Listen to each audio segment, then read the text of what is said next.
L'Évangile nous raconte un incident très significatif qui montre bien comment la jalousie, la méfiance pouvaient essayer de faire du mal à Jésus. Il était venu dans le village de son enfance à Nazareth, et aussitôt les gens de l'entouraient. Eh bien, dis donc, il paraît que tu as fait des prodiges étonnants à Capharnaüm et en d'autres endroits de la province. Allons, montre-nous un tour de ta façon. Fais un miracle pour nous, pour tes compatriotes. Vous entendez le ton d'envie, de curiosité, peut-être aussi de vague moquerie. Était-ce là la foi humble et généreuse à laquelle Dieu a coutume de répondre? Aussi Jésus se dérobe-t-il? Il ne fera pas de miracle pour étonner les badauds de Nazareth. Mais les gens sont furieux. Ils l'entourent en grondant, en lui criant des injures. Pire encore, ils le poussent vers un escarpement de la colline au-dessus du village, comme s'ils se proposaient de le précipiter en bas. Bien entendu, ils n'y parviennent pas, et Jésus, disparaissant au milieu d'eux, leur échappe. Mais quand même, cet incident était bien révélateur. C'est de lui. De cette page de l'Évangile qu'est venu le proverbe « Nul n'est prophète en son pays ». Ces adversaires-là de Jésus n'étaient pas très forts et ne pouvaient pas grand-chose contre lui. Mais il y avait aussi à son œuvre une résistance plus sérieuse.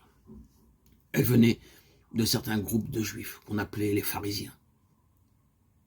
Il faut que vous sachiez qui c'était, car ce sont eux qui prépareront le complot contre le Christ et qui seront les plus grands responsables de sa mort.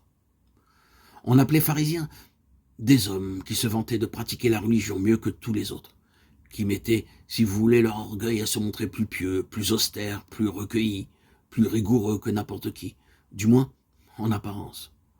On les rencontrait sans cesse en vêtements de deuil. Les jours de jeûne, ils montraient un long visage pâle, afin de faire bien voir à tout le monde qu'ils n'avaient rien mangé.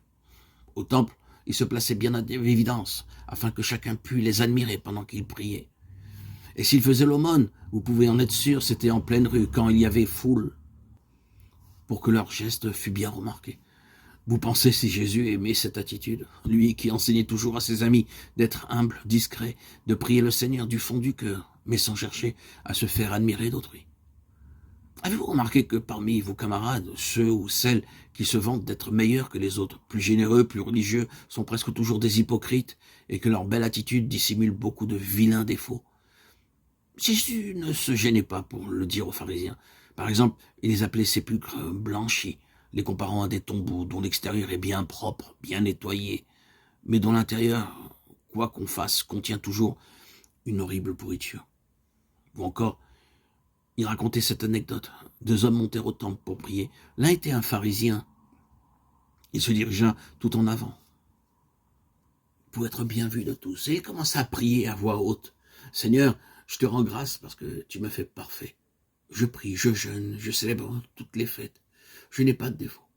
Je te remercie, ô Dieu, d'avoir fait de moi un si bon croyant. » Et l'autre homme était un publicain, c'est-à-dire un humble petit employé des douanes et des impôts. Lui, il s'était placé dans un coin sombre où nul ne l'apercevait.